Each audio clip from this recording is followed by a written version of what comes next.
Hi, this is Andrea. Welcome to 5 Minutes a Day. You think anything or do anything for 5 minutes a day over the course of 1 month, your life will change.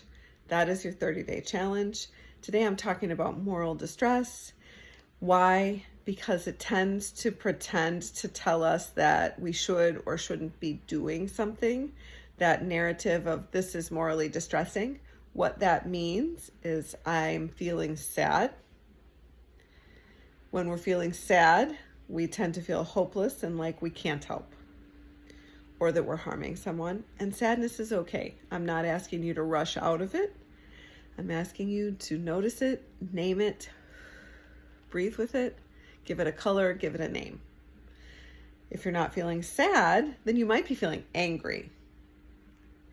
When we're feeling angry, there's sadness under there, but angry makes us feel powerless. And so I want to honor both of those things. Anger is a driving emotion. And so anger might actually be very helpful. So when we hear ourselves say, this is morally distressing, typically what this means is sadness or anger. Inability to see ourselves doing well in that situation that our patients and their surrogate decision makers are in. Here's how I'd like you to think about this.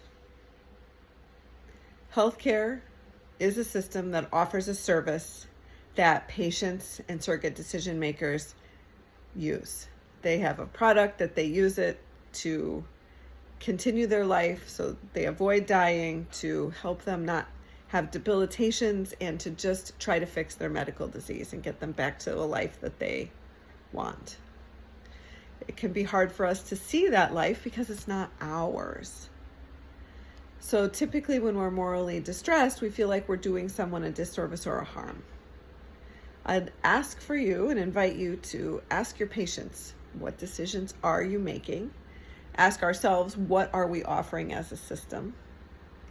Ask the patient if they understand what this decision will lead them to. And then ask about, what are they hoping for? Are they willing to use all of their energy and value to be doing their healthcare? And I bet they will say yes. I've seen this over and over again in the last 5 or 6 years. And I love all of us healthcare professionals for wanting to care and protect our patients from a really hard journey. Our job isn't to protect them from a really hard journey. It's to be with them on that journey and help them understand the product that they are making decisions about. I know that breaks healthcare down into a very simplistic notion that it is a service that people use, and when they're offered something, they decide to take it or not take it. And that is an adult decision, and how we show up as adults, as caregivers, as nurses or doctors or PAs or NPs or CRNAs or nursing assistants, is saying, I don't know if I would make this decision. How are you thinking about this? How can I support you in this? I'm afraid for you. And when you say that, that's going to help them meet you in a place that says, I'm probably afraid too. This is not what I wanted, but I'm going to do this anyway. And I'm going to simplify this one more time. Our system of healthcare offers services to our patients. They take what they are offered based on how they make decisions and what they want for their life. We have a hard time envisioning that because it's not our life. We can hold our vision for our life. We can also invite our patients to have a vision and share it with us as well. If healthcare was at Target or Costco and people were taking the products, if we were checking them out,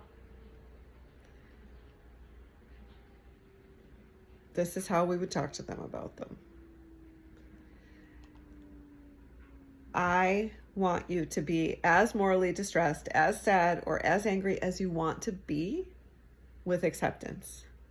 I want you to think about this to see if it changes your recovery time, how you connect with your patients, and how you take work home or not take work home. I want you to get into their story because their story isn't yours, but they want to tell their story. You can tell your story, and it can be a valuable space for all of you. And I want your career to be full and feel good. And so I hope this 5 minutes is helpful. Andrea here, life coach for healthcare professionals. If you think about or do anything for 5 minutes a day, your life will change in 30 days.